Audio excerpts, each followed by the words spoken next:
This is your video for section 6.3. In this one we're still talking about trig equations, but these ones have things that we call angle multipliers. So they're a little bit harder than the ones we talked about in section 6.2. We're going to use all the same techniques as what we did in section 6.2. When we talk about equations with angle multipliers, what we're talking about is something like this. So instead of just having a cosine of x, we might have cosine of 2x. So we've got a number multiplied times the angle inside of our trig function. That's what we mean by an angle multiplier. So to solve these types of equations, what we're going to do is find all the solutions for the angle with the multiplier included. In other words, in an equation like this, we'd find all the solutions for 2x. And then once we have all the solutions, then we're going to divide the entire solution by the angle multiplier.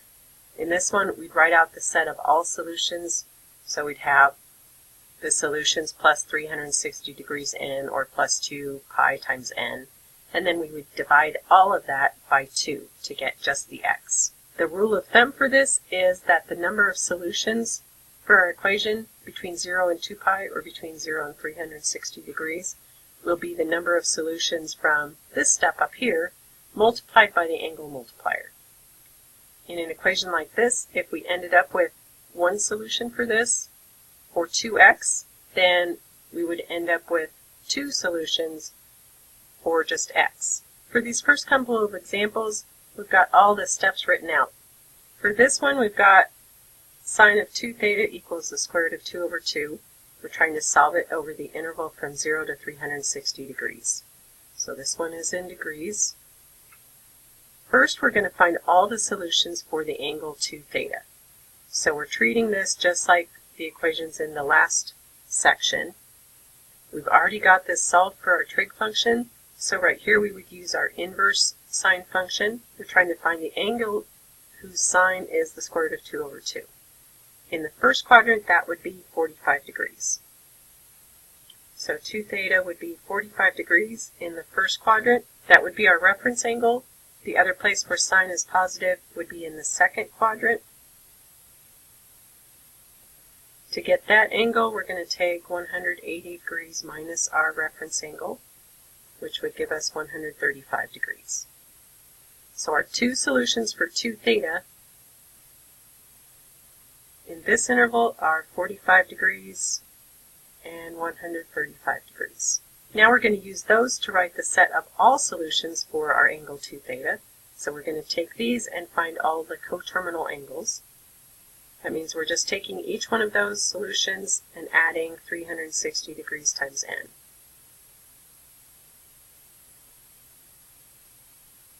Now to solve this for theta, we want to divide everything by 2. So we're going to go through here and divide each different term in here by 2. We're going to have the 45 degrees divided by 2, the 360 n divided by 2, and here we have the 135 divided by 2, and the 360 n divided by 2. And then we can simplify that. That's going to give us 22.5 degrees plus 180 degrees n. And here it's going to give us 67.5 degrees plus 180 degrees times n. If we were just trying to find all the solutions for this equation, this would be it, and we could stop. But if we want to find the solutions that are just between 0 and 360 degrees, then we're going to go back and put in some different integers for n so that we get those solutions. We should have 2 times as many solutions as we found in this step up here, because our multiplier is 2. Up here we found 2 solutions. That means that we're looking for 4 solutions.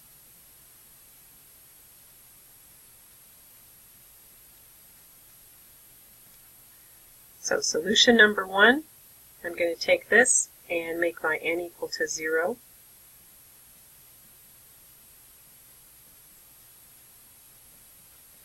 That's just going to give me 22.5 degrees.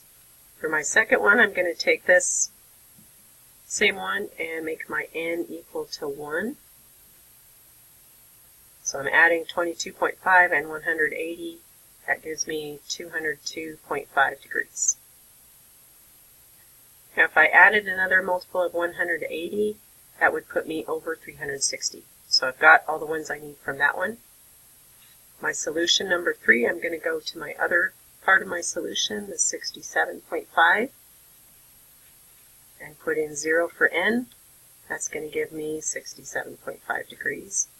And then for my fourth solution, I'm taking this and adding 180 degrees and making my n equal to 1. So if I add 67.5 and 180, that gives me 247.5 degrees. If I added on another 180 to this, I'd get something that was over 360 degrees. So now I've got 4 solutions between 0 and 360 degrees, which is what I was expecting to find.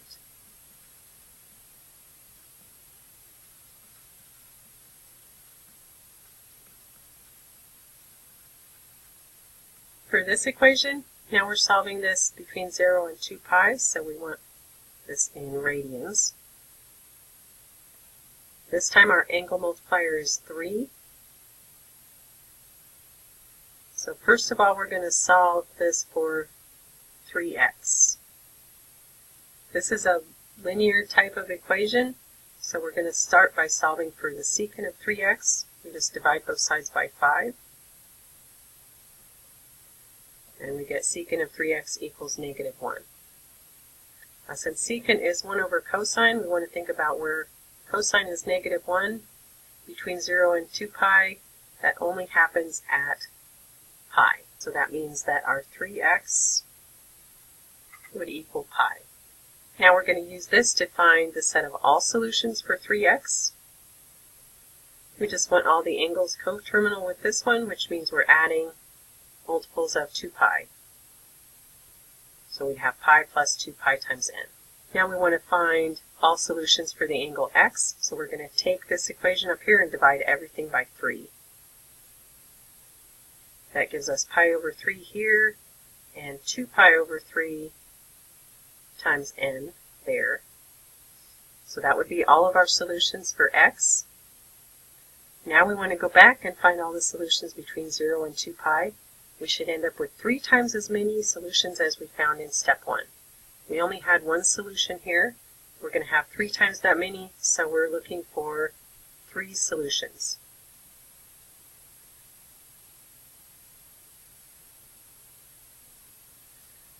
All we're going to do is take this and put in different numbers for n. So we're going to start with n equals 0. We'd have pi over 3 plus 2 pi over 3 times 0, so that would just be pi over 3. If n is 1, then we have pi over 3 plus 2 pi over 3 times 1. Pi over 3 plus 2 pi over 3 would give us 3 pi over 3, and that's the same as pi. And then if n equals 2, we have x equals pi over 3 plus 2 pi over 3 times 2. That's pi over 3 plus 4 pi over 3, and that would give us 5 pi over 3. That should be all of our solutions. You can check if you want and go up one more. If you put in 3 for n, then you're going to end up with, here you're going to end up with 6 pi over 3, that's 2 pi, so then your number is going to be more than 2 pi. So this would be all 3 of our solutions in this interval.